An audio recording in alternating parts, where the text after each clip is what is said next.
I've watched tourists in California make the same devastating mistake within their first 3 hours, and most don't even realize it until they're already home.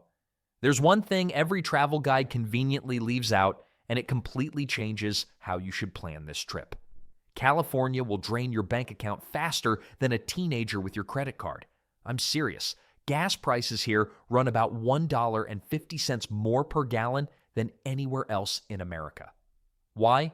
The state requires a special fuel blend that basically nobody else uses.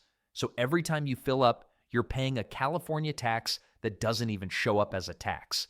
But here's where it gets painful.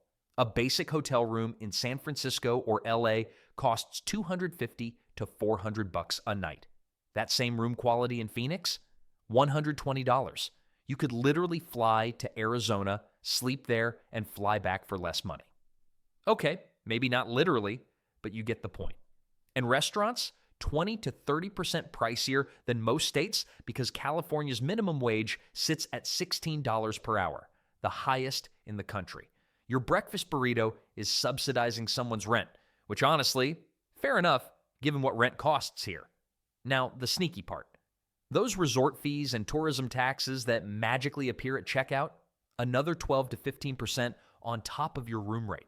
The price you saw online was basically a suggestion. So what's the workaround? Budget travelers stay in Fresno or Bakersfield and drive hours to see anything worth seeing. Not exactly the glamorous California road trip you imagined, right? The real hack is timing. Visit during shoulder season, September through October, and hotel prices drop 40%. The weather stays absolutely perfect. Crowds thin out. It's like the state goes on sale but forgot to tell anyone. Makes sense, right? Pay less, enjoy more, but saving money on hotels means nothing if parking destroys your budget. Parking in California is where vacations go to die. I'm not being dramatic. Santa Monica Pier charges $20 to $30 just to park your car. For what? Sand and seagulls? But here's what nobody tells you. Walk 2 blocks south to the beach lots, and suddenly it's $10 for the exact same ocean view. San Francisco takes it further. Those street cleaning signs, they're written like legal documents from the 1700s. Miss one tiny detail, and boom, $75 ticket. Get towed? That's $500 plus the cost of your ruined afternoon hunting down an impound lot in a neighborhood you definitely didn't plan to visit. And LA neighborhoods? Pure chaos. Permit only from 8 to 10 a.m. 2-hour parking until 6 p.m. Except Thursdays, unless there's a film shoot. I once read 4 different signs on the same block and still wasn't sure if I could park there. But here's the workaround. Download Spot Hero or ParkWiz before your trip. These apps let you reserve spots in advance for 30 to 50% less than drive-up rates. Game changer. Now let's talk hotel parking. Many downtown hotels charge $40 to $60 per night just to keep your car there. That's not a parking fee. That's a second mortgage. Public garages nearby, $15 to $25 all day. Do the math. One more thing. San Francisco and LA have ditched coin meters almost entirely. Everything runs through apps now. Park Mobile, Pay by Phone. Standing there with a pocket full of quarters won't help you. Download these apps before you need them, or you'll be that person blocking the spot while frantically typing payment info. Speaking of things targeting tourists, wait until you hear about car break-ins. Here's where California gets a little uncomfortable to talk about. San Francisco recorded over 25,000 car break-ins in 2023. That's 70 per day. And guess whose cars get hit most? Tourists. Thieves aren't stupid. They know exactly what to look for. Rental car stickers, out-of-state plates, GPS mounts stuck to windshields. That luggage you tossed in the back seat might as well be a neon sign saying, "Rob me." I learned this the hard way in Oakland. Left a gym bag visible for 20 minutes. Came back to a shattered window and glass everywhere. The bag had dirty socks in it. That's it, dirty socks. Cost me $350 to replace the window. So here's the rule locals live by. Clean car every time. Remove everything visible before parking. Phone chargers, empty shopping bags, sunglasses cases. If it looks like something, it becomes a target. But here's the sneaky part most people miss. Never load your trunk at your destination. Thieves literally watch parking lots. They see you stuffing luggage in your trunk, then wait for you to leave. 10 minutes later, your trunk gets popped open. The worst spots? Fisherman's Wharf, Alamo Square, where everyone photographs those colorful houses. Twin Peaks viewpoints. Beach parking lots throughout Southern California. And the weird part is, standard rental car insurance usually doesn't cover broken windows. That's considered an excluded item. So you're looking at $300 to $500 out of pocket unless you specifically bought glass coverage. My advice, pay the extra $12 a day for comprehensive coverage. It's cheaper than one break-in. Now broken car windows are annoying, but California's ocean, that's where things get genuinely dangerous and most tourists have no idea what they're walking into. California's ocean wants to kill you. That's not dramatic. That's just facts. The Pacific Coast averages 100 drowning deaths every single year, more than shark attacks worldwide. Let that sink in. And here's what nobody tells you before you show up in flip-flops expecting warm Caribbean vibes. The water temperature sits between 55 and 65 degrees year-round. I'm talking cold enough to cause hypothermia in 30 minutes without a wetsuit. My first time at a Northern California beach, I ran in like an excited golden retriever, ran out faster than my dignity could handle. But cold water isn't even the scary part. Rip currents here are genuinely powerful. These underwater conveyor belts drag swimmers away from shore so fast that even strong swimmers panic. The trick? Swim parallel to the beach, not toward it. Fighting a rip current is like arm wrestling the ocean. You will lose. Then there's sneaker waves. These massive surges appear from absolutely nowhere and sweep people off rocks every single year. Several people die annually at Northern California beaches from waves they never saw coming. The ocean up north doesn't play by rules you learned in Florida. And here's the kicker. North of Santa Cruz, virtually zero lifeguards. Remote beaches offer beautiful views and exactly zero rescue services. One more thing, never turn your back on California waves. Unlike Atlantic beaches where waves roll in predictably, Pacific swells arrive in chaotic patterns. I've watched tourists get knocked flat because they assumed they had time. Oh, and Southern California beaches? Stingrays bury themselves in shallow sand. Shuffle your feet instead of stepping normally. Trust me, a stingray sting ruins vacations faster than losing your wallet. Speaking of ruined vacations, wait until you hear about the scams waiting for you on Hollywood Boulevard. Now, let's talk about the stuff designed to separate you from your money. Hollywood's Walk of Fame looks glamorous in movies. In reality, aggressive costume characters swarm tourists. They pose for photos without asking, then demand $20 to $40. You didn't agree to anything, but good luck explaining that to Spider-Man with an attitude problem. Then there's the Full House house.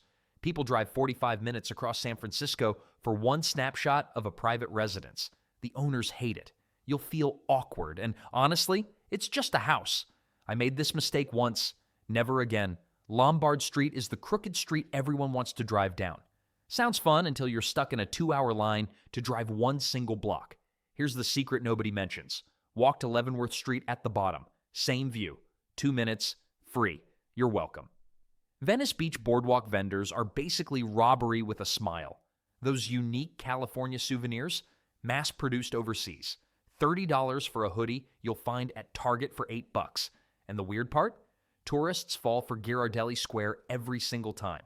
40-minute wait for chocolate that Safeway sells for 60% less. Same exact product, different wrapper. Your taste buds can't tell the difference, but your wallet definitely can. Pier 39 might be the biggest tourist trap in America. Overpriced clam chowder. Crowds thicker than LA traffic. Sea lions that smell like, well, sea lions. Walk 10 minutes to Ferry Building Marketplace instead. Actual San Francisco locals shop there. Real food vendors. Reasonable prices. No one dressed as Elmo demanding payment. Speaking of places worth your time, California has incredible attractions that cost absolutely nothing. Some of the best stuff completely free, but you have to know where to look. Now let's talk about the stuff that won't cost you a dime. Griffith Observatory in LA, completely free. $0 to walk in, stare at exhibits, and get the best view of the Hollywood sign in existence. The only thing they charge for is planetarium shows at $7. That's cheaper than a parking meter. San Francisco's Cable Car Museum sits in an old brick building where you can watch the actual cables pulling those famous streetcars. It's like watching a giant underground engine room, and it costs absolutely nothing. My dad spent 45 minutes there just staring at the machinery. Engineers, you'll understand. But here's the real hidden gem. The Getty Center in LA has world-class art, stunning architecture, and gardens that look like they belong in a European palace. Admission? Free. You only pay $20 for parking, or take the metro and hop on their free shuttle. A museum this nice anywhere else would charge $30 minimum. Down in San Diego, Torrey Pines State Reserve gives you dramatic cliffs, hiking trails, and beach access rolled into one. Parking runs $15, but split that between friends, and you're paying less than a coffee. Then there's Point Reyes National Seashore about an hour north of San Francisco. Dramatic coastlines, elephant seal colonies, and trails stretching for miles. No entrance fee whatsoever. You could spend an entire day there and only pay for gas. Sacramento State Capitol offers free guided tours daily, and the surrounding park hosts concerts all summer long. Again, free. California gets expensive fast, but these spots prove you can experience incredible things without emptying your wallet. Speaking of saving money, let me tell you where locals actually eat, because tourist restaurants here will absolutely rob you. California has some of the best food in America, but here's the problem.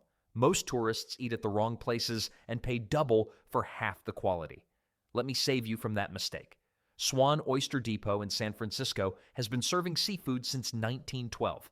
Cash only, counter seating only, and the freshest oysters you'll ever taste. But show up at noon and you're waiting 2 hours. Get there before 11 a.m. Trust me on this one. Now, LA's food scene is massive. Overwhelming, actually. So start at Grand Central Market downtown. Under one roof, you've got authentic tacos, Salvadoran pupusas, Japanese ramen, and about 20 other options. Everything costs half what you pay at those trendy spots celebrities post about. And yes, we need to talk about In-N-Out Burger. People debate whether it's overhyped. It's not. Order your burger animal style and you're getting grilled onions, extra sauce, and mustard grilled patties for under $10. My wallet literally thanks me every time. San Diego folks, Liberty Public Market is your spot. 30 vendors, artisan pizza, Vietnamese banh mi, Korean BBQ. It's like a food court that actually respects your taste buds. Here's something tourists miss entirely. Food trucks in California aren't sketchy lunch wagons. They're restaurant-quality meals on wheels. $12 to $15 gets you chef-prepared dishes. Follow local Instagram accounts to track the best ones. But my personal favorite hack? Farmers markets. Everyone thinks produce. Wrong. These markets serve hot tamales, gourmet crepes, fresh breakfast sandwiches, real food made by real people who've been perfecting recipes for decades. Speaking of saving money while drinking well, California's wine country doesn't have to drain your bank account. Most people assume Napa is the only option. They're completely wrong. Now let's talk about wine, because most people assume Napa Valley is the only option. It's not. And honestly, Napa has become the Disneyland of wine country. $50 tastings, $75 tastings. Some places charge you $100 just to sip 4 wines and feel judged by a sommelier. Here's what nobody tells you. Paso Robles makes wines just as good. Tastings run $15 to $25. The winemakers actually talk to you like a human being instead of treating you like a walking credit card. My wife and I spent an entire afternoon there last fall. Left with 6 bottles and spent less than one Napa tasting would have cost. But wait, there's more. Temecula Wine Country sits about an hour from San Diego. 40-plus wineries. Many offer free tastings on weekdays.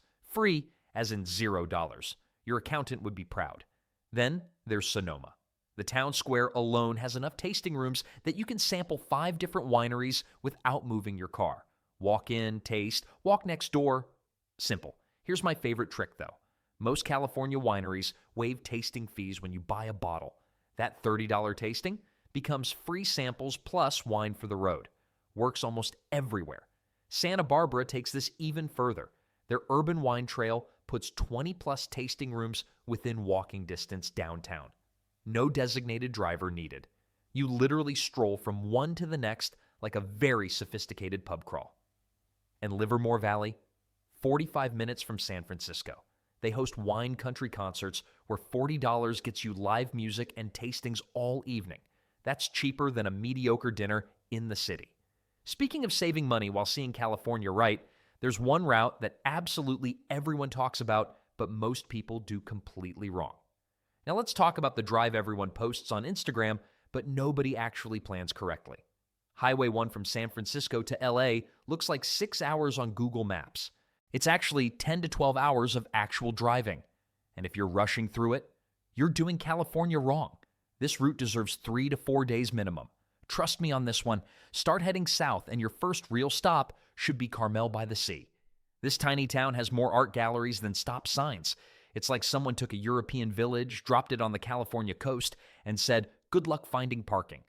But the streets are walkable, and the window shopping alone kills 2 hours easily. Then comes Big Sur. McWay Falls is that waterfall you've seen everywhere online, the one crashing directly onto a beach. Here's what nobody mentions. The walk from parking takes 5 minutes. That's it. Get there before 10 in the morning, or you'll spend longer finding a spot than actually seeing the falls. Hearst Castle sits on a hilltop like some billionaire's fever dream. $30 gets you a 2-hour tour through rooms that make regular mansions look like garden sheds. Book tickets in advance because walk-ups rarely get in. But here's where most people mess up. They try sleeping in Big Sur. Those little lodges charge $400 a night for a room smaller than your bathroom at home. Instead, book hotels in Monterey or Santa Barbara. Better rooms, half the price. One more thing. Gas up before Big Sur. The 90-mile stretch has exactly 2 stations. They charge $2 more per gallon because they know you're desperate. Speaking of outdoor adventures, some of California's best experiences don't require a car at all. California's outdoor scene hits different because you can surf at sunrise and hike through snow by lunch. Not many places pull that off. Let's start easy. Runyon Canyon in LA gives you Hollywood sign views without destroying your knees. Paved paths, celebrities walking their dogs, and bragging rights for the Instagram crowd. Over in San Francisco, Land's End has flat coastal trails where the only challenge is not getting distracted by Golden Gate views. Ready for something wilder? La Jolla's Sea Caves let you kayak alongside actual sea lions. $30 gets you 2 hours of paddling through caves that look straight out of a movie. The sea lions couldn't care less about you, which somehow makes it cooler. Now here's where things get serious. Half Dome in Yosemite is the holy grail of California day hikes. 14 miles round trip. Cables bolted into granite. A permit lottery that's harder to win than concert tickets. But standing on that dome, worth every ounce of struggle. Never surfed before? Santa Cruz and Huntington Beach instructors charge $80 to $100 for group lessons. Here's the surprise. Most beginners actually catch waves on day 1. Your 50-year-old back might complain later, but that's what ibuprofen exists for. Joshua Tree offers rock climbing routes for everyone from first-timers to experts. Guide services bring all the equipment. You just bring the courage and maybe some humility when the 12-year-old next to you climbs faster. And for the effort-averse among us, bike rentals along coastal paths in Santa Monica, San Diego, and San Francisco cover 15 to 20 miles of oceanfront. All the scenery, none of the sweating. My kind of exercise. That's California adventure in a nutshell. Your move.